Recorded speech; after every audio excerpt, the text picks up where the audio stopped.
A life jacket washed up on the shore of a Russian lake, drawing more attention than the hundreds of other objects found by the water. This incident sparked a major investigation that revealed ancient tunnels belonging to an unknown civilization. Who did the life jacket belong to, and what happened to its owner?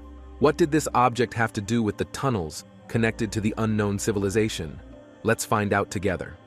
In 2003, a mysterious incident occurred near the town of Solnekhnogorsk, Russia. An employee named Vladimir Sechenko, who worked in the Vereshensky village administration, found a life jacket bearing the U.S. Navy emblem on the shore of Endless Lake. According to the identification information on it, the vest belonged to Sam Balowski from the Cowl destroyer, which was bombed in Aden Harbor, Yemen, on October 12, 2000. In the attack, 4 sailors, including Sam Balowski, tragically lost their lives, and 10 sailors went missing. As a result of the investigation conducted among the witnesses and victims of the incident, it was seen that the life jacket indeed belonged to Balowski. This was quite surprising. How could a life jacket, which should have been in the Indian Ocean, end up in a remote lake in central Russia after a 3-year journey and a distance of 4,000 kilometers? Which route could it have taken to get here? Scientists concluded that the most likely cause was that it may have come through underground routes and tunnels connecting the continents, many of which are unknown. Well, who built these, when, and for what purpose? Apart from the metro tunnels, shelters, mines, and various natural caves that we know of, the existence of underground cavities created by unknown civilizations has been repeatedly emphasized by various researchers from different continents. These were not only huge underground chambers bearing traces of secondary natural processes, such as stalactites, stalagmites, and cracks on their walls and processed by unknown mechanisms, but also linear structures, such as tunnels. The frequency of finding parts of these tunnels on different continents increased in the early 21st century. Identifying ancient tunnels is not an easy task. It requires comprehensive knowledge of what is happening on and beneath the Earth's crust during the historical development of our planet. However, the identification of tunnels becomes easier, especially considering the way the walls are processed and the surprising accuracy of the directions. They can also be distinguished by their enormous size and antiquity beyond human comprehension. As you might guess, the ancient tunnels, the exact number of which is not even known, did not appear at the same time. One of the ancient underground tunnels found by researchers is the Marble Cave. The Marble Cave is located in Crimea, inside Chtirdag, altitude of 900 meters above sea level. Visitors descending into the cave are greeted by a large, pipe-shaped hall about 20 meters high, filled with stone blocks and karst sediments, half of which has now collapsed due to numerous earthquakes. Stalactites hang down from cracks in the vault, while stalagmites stretch towards them, leaving a mesmerizing impression. Few people realize that this is actually a tunnel with perfectly flat walls that extends deep into the mountain. The walls are in good condition and do not bear traces of erosion. The tunnel starts at about 1 kilometer above the Black Sea. The Black Sea depression was formed as a result of a meteorite impact that destroyed the main ridge of the Crimean Mountains about 30 million years ago. Considering this, it is quite appropriate to assume that the Marble Cave is part of an ancient tunnel that is at least 30 million years old. As understood from the latest reports of Crimean speleologists, a large cavity was found under Mount Petri, which hangs over the towns of Alupka and Simez located on the coastline.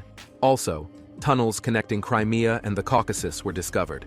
In one of the expeditions of ufologists in the Caucasus region, under the Uvarov Ridge opposite Mount Arus, it was determined that there were tunnels, one extending to the Crimean Peninsula and the other passing through the cities of Krasnodar, Yeysk, and Rostov-on-Don to the Volga region.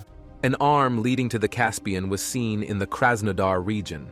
Unfortunately, the expedition members did not provide more detailed information.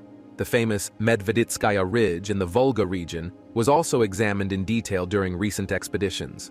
An extensive tunnel network stretching for tens of kilometers was discovered and mapped.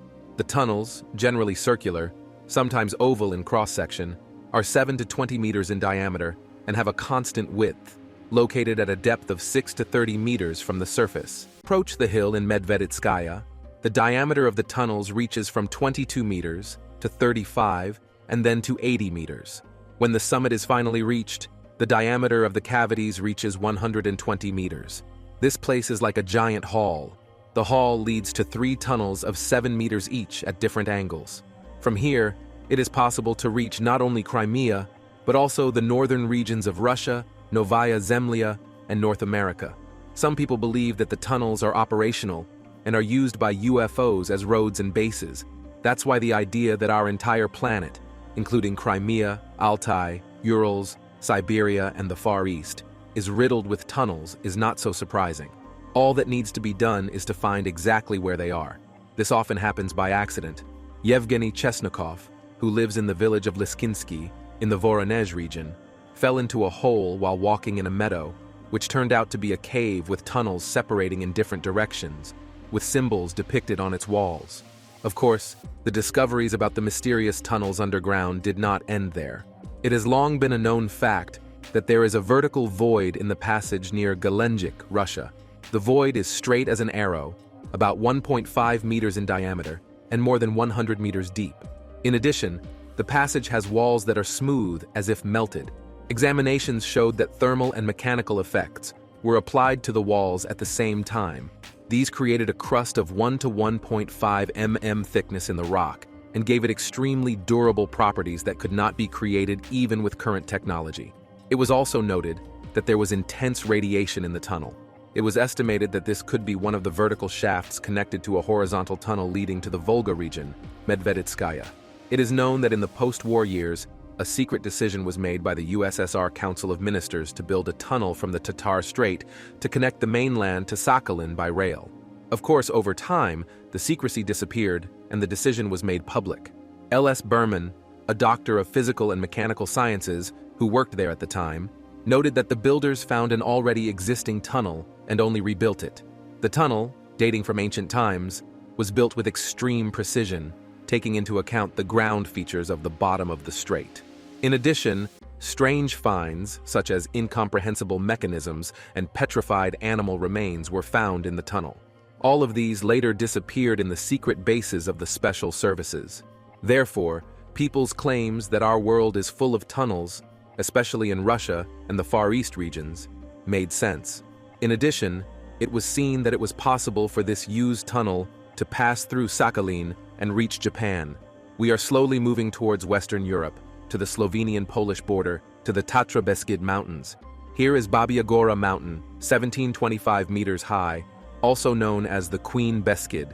Since ancient times, it has been thought that the inhabitants of the region keep some secrets about this mountain. According to a resident named Vincent, in the 60s, he and his father left the village and went to Babia Gora. When they reached an altitude of 600 meters, they pushed aside one of the protruding rocks and an entrance large enough for even horse-drawn carriages to enter freely opened. The tunnel, with its oval entrance, was as straight as an arrow and wide enough for a train to pass through. The smooth and shiny surface of the walls and floor was covered with a type of glass that could only be the product of extraterrestrial technology. It was dry inside. After a long journey, the tunnel led them to a huge, barrel-shaped, spacious hall. There were several tunnels in the hall, some triangular in cross-section, others round. Vincent's father said that different countries and different continents could be reached through the tunnels here. The tunnel on the left led to Germany, then to England, and then to the Americas. The right tunnel extended to Russia, to the Caucasus, from there to China and Japan, and from there to America, where it joined the left tunnel. It is also said that America can be reached by passing through other tunnels laid under the North and South poles. There are junction points, like these, on the way to each tunnel. It is said that these tunnels are currently operational, and locals have reported seeing UFO vehicles near the tunnels. According to reports from England, miners heard sounds similar to a working mechanism coming from the depths while digging a tunnel. When the rock mass was pierced, the miners discovered a staircase leading to the well, and the sounds of working mechanisms intensified. Although there is no information about what they did next, it was said that they may have accidentally discovered one of the vertical shafts of a horizontal tunnel coming from Germany. The sounds they heard were also an indication that the tunnel was operational. The Americas is also rich in ancient tunnels.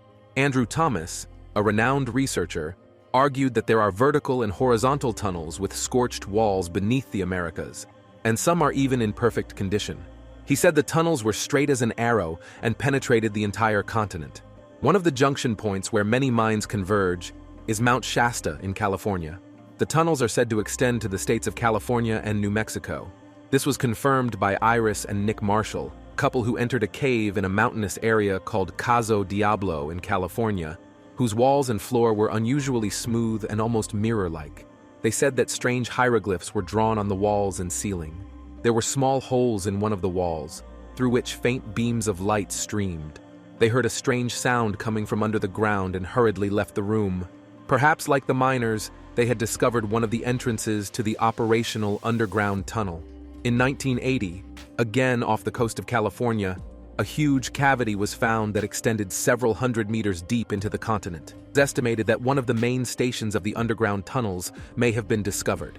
The existence of the tunnels was also proven when nuclear tests conducted at great depths at a training ground in Nevada created an unexpected explosion.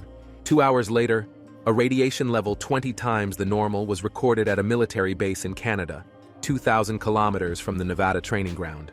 How could this have happened? It turned out that there was a large cave next to the base, which was part of the huge cave and tunnel system on the continent. Unfortunately, the details of these nuclear tests were never released. But an anthropologist named James Mackin decided to explore the large cave and managed to advance several hundred meters.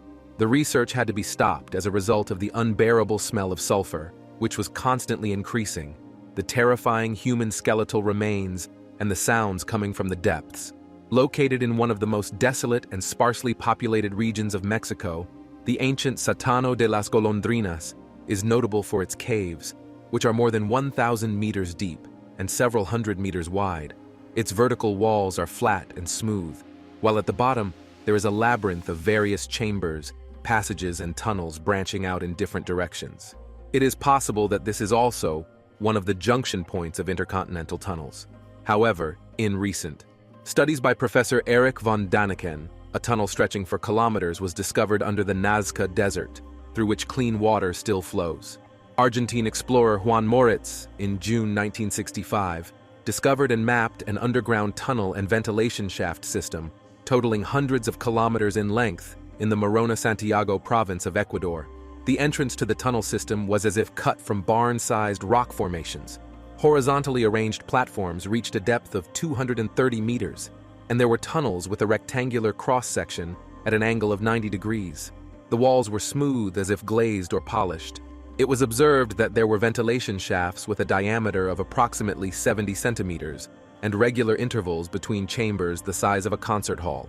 In the middle of one of these, there was a table-like structure and 7 thrones made of an unknown material similar to plastic. Near the throne area, gold figures of dinosaurs, elephants, crocodiles, lions, camels, bison, bears, monkeys, wolves, jaguars, and even crabs and snails were found.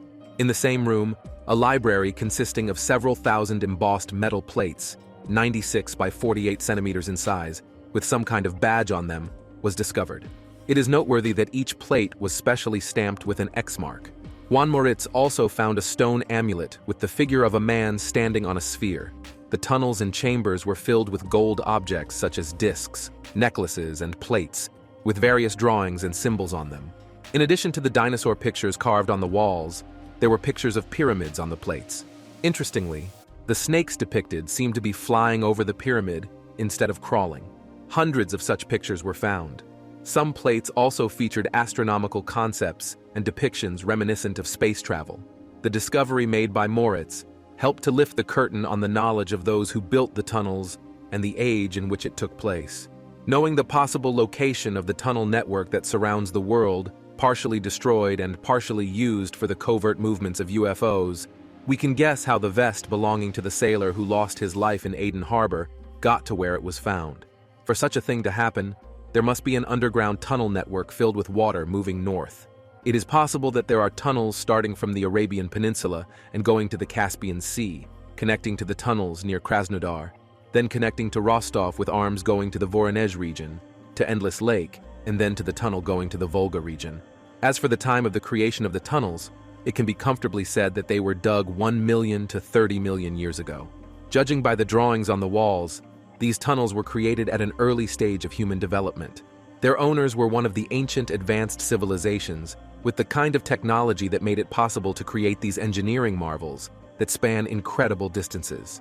It has been suggested that these underground tunnels may also have served as a shelter where they could stay until the danger passed in the event of a threat to our planet. We know that global catastrophes occur on Earth every 200 million years, resulting in the extinction of approximately 80% of animal and plant species, and that the last one was a meteorite impact that occurred only 30 million years ago.